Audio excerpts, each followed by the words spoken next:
Hello students, welcome back to my YouTube channel. आज हम लोग स्टडी करेंगे सेकेंड ईयर का चैप्टर फर्स्ट जो है आपका हॉस्पिटल फार्मेसी के बारे में। हॉस्पिटल फार्मेसी में क्या क्या चीज़ों के बारे में आपको पढ़ना है, तो इसमें मेनली हम लोग पढ़ेंगे कि हॉस्पिटल क्या होता है, हॉस्पिटल में फंक्शंस, हॉस्पिटल के फंक्शन क्या क्या होते हैं, हॉस्पिटल को हम लोग कितने टाइप से क्लासीफाई कर सकते हैं, उन चीज़ों के बारे में डिटेल्स पढ़ेंगे। देखिए, हॉस्पिटल जो है, हॉस्पिटल जो वर्ड है ये आपका लैटिन वर्ड हॉस्पिटियम से निकल कर आया है। हॉस्पिटल का मतलब होता है आपका एक कॉम्प्लेक्स ऑर्गेनाइजेशन। कॉम्प्लेक्स ऑर्गेनाइजेशन का मतलब देखिए, एक होता है सिंपल ऑर्गेनाइजेशन जिसको सिंपल से तरीके से बनाया जा सकता है, और एक होता है कॉम्प्लेक्स ऑर्गेनाइजेशन। कॉम्प्लेक्स का मतलब होता है जिसमें काफ़ी सारी चीज़ें मर्ज होती हैं। जैसे हॉस्पिटल में आपने देखा है कि एक्सरे भी होता है, लैब टेस्टिंग भी होती है, डॉक्टर भी होते हैं, नर्सेज भी होते हैं, बेड भी होते हैं, ओटी भी होते हैं, बहुत सारी चीज़ें होती हैं।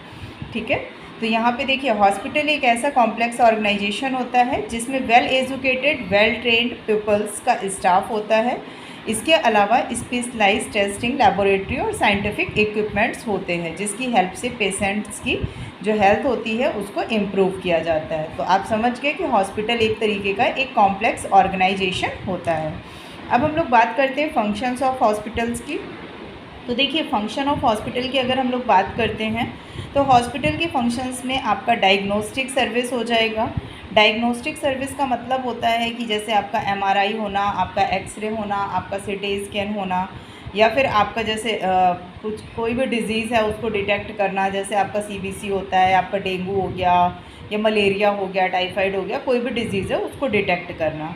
एमरजेंसी केयर होती है। अगर एमरजेंसी में जैसे आप जल गए या आपका एक्सीडेंट हो गया या कुछ भी ऐसी कंडीशन है तो वो भी हॉस्पिटल में ही होगा। एजुकेशन और ट्रेनिंग, मतलब कैसे उन चीज़ों को ट्रीट करना है वो भी आपका ट्रेनिंग सेंटर्स में बताया जाता है, हॉस्पिटल्स में सिखाया जाता है। हेल्थ को प्रमोट करना। प्रिवेंशन सर्विसेज, प्रिवेंशन सर्विसेज का मतलब होता है कि बहुत सारे लोग होते हैं जो अपने बॉडी के रूटीन चेकअप के लिए हॉस्पिटल जाते रहते हैं।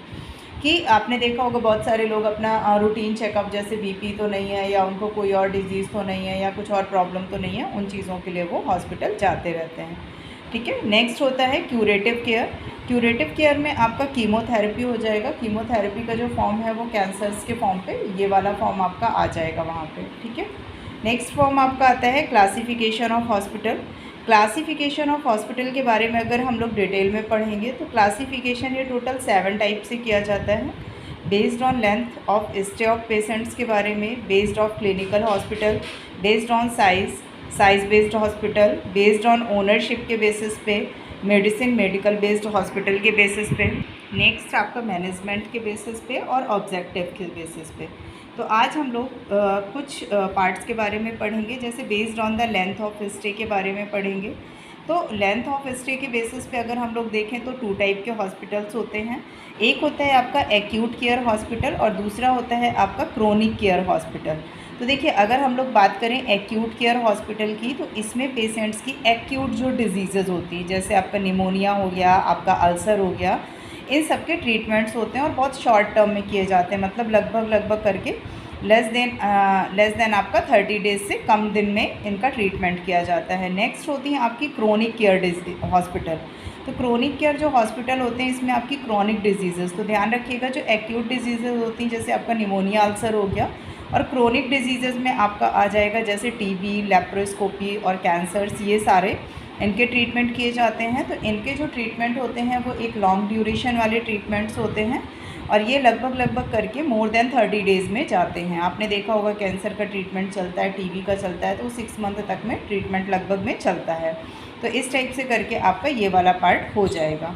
नेक्स्ट आपका क्लासिफिकेशन आता है क्लिनिकल बेसिस पे। तो क्लिनिकल बेसिस पे अगर हम लोग बात करेंगे तो इसमें लगभग सभी टाइप की जो भी आपकी डिजीज़ होती हैं उनका डायग्नोज किया जाता है, उनका ट्रीटमेंट किया जाता है और उनसे आपको ठीक किया जाता है। तो इसके लिए जो भी हॉस्पिटल्स होते हैं वो जनरल टाइप के हॉस्पिटल्स होते हैं और इनमें डिजीज़ेज़ आपकी कैंसर, ऑप्थेल्मिक आती हैं।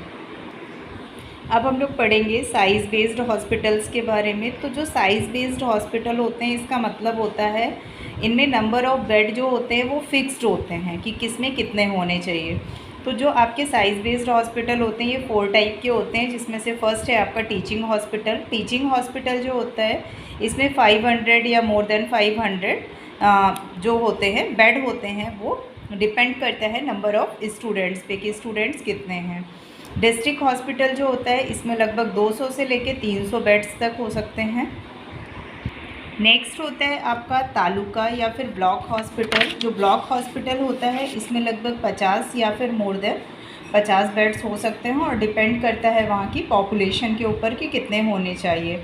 नेक्स्ट होता है प्राइमरी हेल्थ सेंटर। तो प्राइमरी हेल्थ सेंटर जो होता है इसमें लगभग करके 6 से 10 बेड्स तक होते हैं और इसमें आप CMS NDT कोर्स करके अपना खुद का 10 बेड का हॉस्पिटल CMO की परमिशन से ओपन कर सकते हैं।